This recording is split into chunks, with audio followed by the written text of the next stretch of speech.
Salam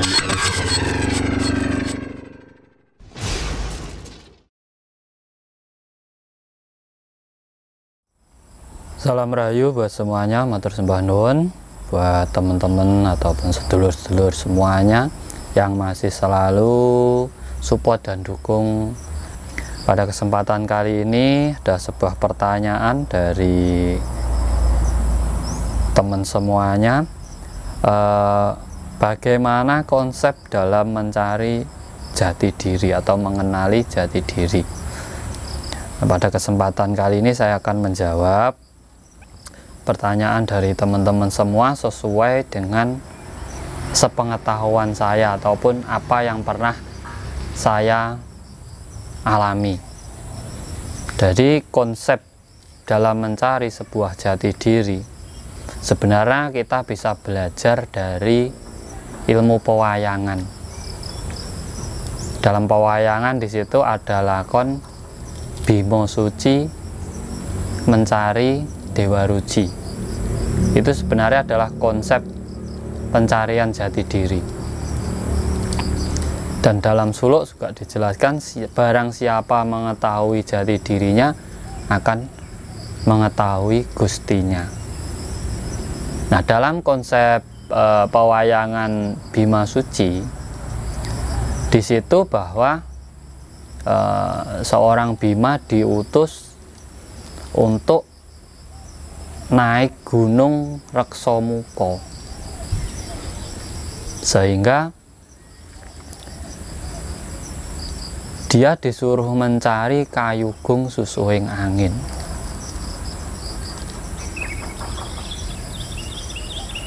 Sebenarnya itu konsep bahwa Bima ini tidak terus naik ke sebuah gunung, enggak. Itu hanyalah konsep suwung ataupun semedi. Jadi dia duduk di suatu tempat yang sunyi dan bersemedi.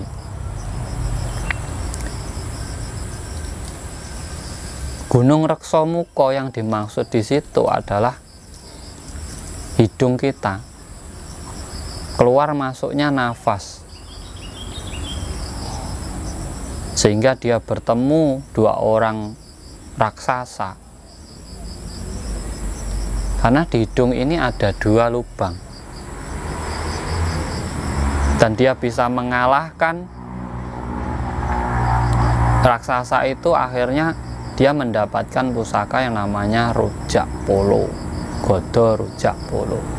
Sebenarnya itu semua adalah sebuah pitutur, dimana di saat kita menyadari ataupun mengetahui angin ini adalah sumber rasa kita, menghidupkan diri kita. Di saat kita bisa mengalahkan hawa yang ada dalam diri kita, di situ kita mendapatkan sebuah pusaka dalam hidup kita, yaitu kesadaran diri. Makanya dinamakan Godo Rujak Polo. Rujak itu adalah percampuran, polo itu adalah otak, dimana kita bisa mengolah daya pikir kita kembali, mengolah akal kita kembali, kreativitas kita. Nah, setelah selesai itu dia juga masih disuruh lagi masuk ke Samudra Minangkalbu. Jadi setelah mengetahui tujuan hidupnya dan menguasai segala rasa yang ada dalam dirinya, akhirnya dia masuk kembali ke lebih dalam, yaitu menyelami Samudra Minangkalbu, atau bisa disebut rasa sejati. Di saat dia masuk ke dalam rasa sejati, yang dia kalahkan pertama adalah sebuah naga. Itu sebenarnya juga hawa nafsu kita sendiri, simbol dari naga itu.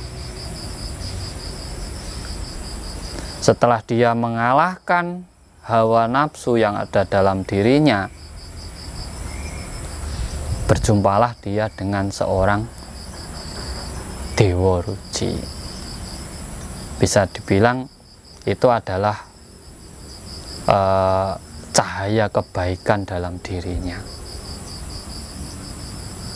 Nah, sebenarnya dari konsep pencarian jati diri ini, apa yang didapat oleh Werkodara sehingga dia mencapai puncak dalam pencarian jati dirinya ini? Sebenarnya di situ dia hanya mendapatkan apa?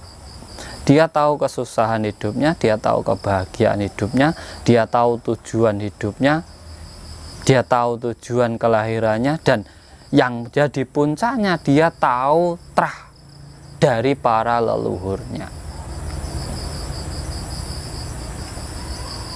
Dia tahu silsilahnya sampai akhirnya ke Sang Hyang Wenang.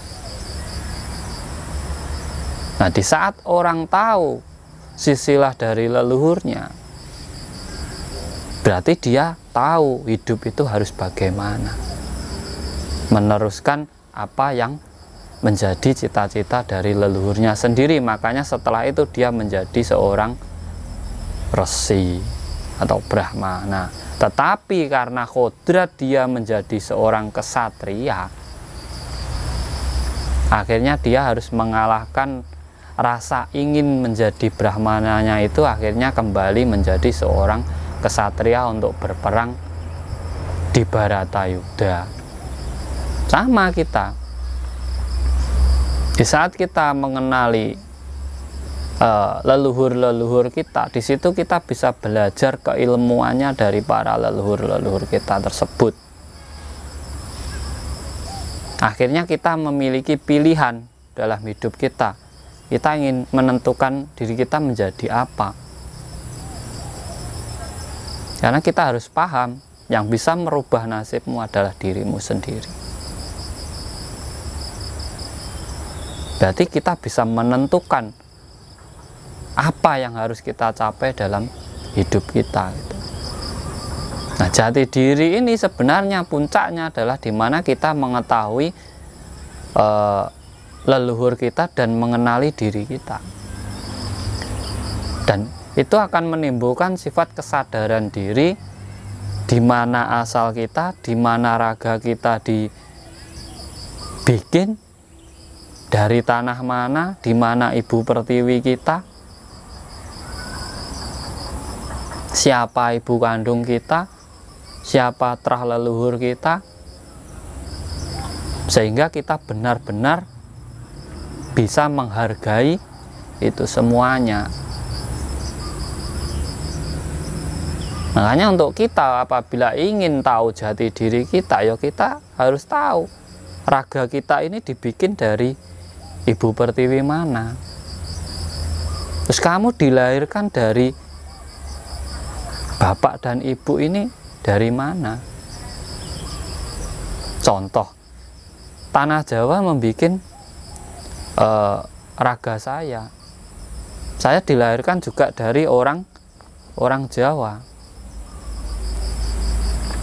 Nah, berarti saya terlahir sebagai orang Jawa. Ini jati diri saya. Aturan yang saya pakai ya aturan Jawa. Ada tradisi saya ya Jawa. Pedoman dan pelajaran hidup saya ya saya pakai dari Jawa. Itu jati diri saya. Nah, sebenarnya puncaknya di situ. Karena apa? Setiap manusia itu dikodratkan, dilahirkan di berbagai macam tempat, dan itu sudah menjadi kodratnya masing-masing. Karena Tuhan itu menciptakan segala perbedaan itu hanya untuk saling memahami, saling mengerti, saling melengkapi. Itulah nanti yang jadinya keindahan hidup. Kalau semua sama,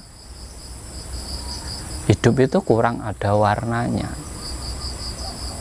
Makanya konsep pencarian jati diri ini puncaknya di mana kita bisa menyadari segala perbedaan dan akhirnya membuat satu kesatuan bahwa kita semua adalah makhluk ciptaan Tuhan.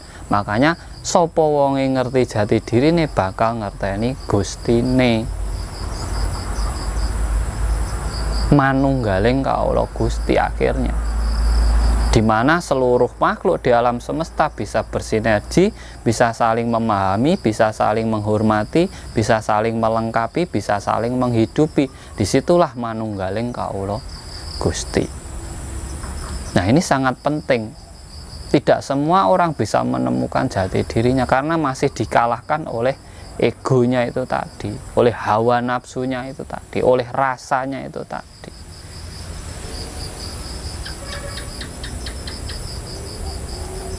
Makanya kita harus kembali ke kesadaran diri, karena kesadaran diri itu sebagai pondasi di saat kita ingin menemukan jati diri. Orang yang sadar diri pasti tahu diri, pasti mawas diri, akhirnya ketemulah yang dinamakan jati diri. Jadi konsep dari kayu gung susuh angin, dari tujuan hidup dan penghidupan sampai samudra minangkalbu mencari rasa sejati ataupun nur atau roh khilafi. Rasa sejati itu akan ketemu di saat kita mengetahui rasa dalam diri kita dan kita juga bisa merasakan orang lain. Di mana kita memahami rasa dalam diri kita, pasti kita juga akan menjaga perasaan orang lain. Akhir timbul kasih sayang, budi pekerti, adab. Nah, inilah sebenarnya konsep pencarian jati diri itu tadi. Jadi tetap banggalah menjadi dirimu sendiri. Di mana kamu dilahirkan itu sudah kodrat dari Tuhan. Jangan kamu rubah. Karena apa? Dimanapun kamu hidup, di saat kodratmu itu menjadi orang Jawa, kamu tetap dimanapun ciri khasmu sebagai orang Jawa itu akan tetap bersamamu. Karena itu jati dirimu. Mau kamu sembunyikan kayak apapun itu nanti pasti akan terlihat. Nah, itulah sebenarnya yang dinamakan jati diri. Ini sebagian juga dari pengalaman pribadi. Makanya itu cuma konsepnya pencarian sebenarnya cuma diam, meresapi, menelaah, mengkaji diri kita sendiri, mengalahkan diri kita sendiri. Karena musuh terbesar orang hidup itu bukanlah orang lain atau bangsa lain, tetapi diri kita sendiri. Semoga bermanfaat. Salam rahayu, rahayu, rahayu, sagung dumadi. Matur sembah nuwun.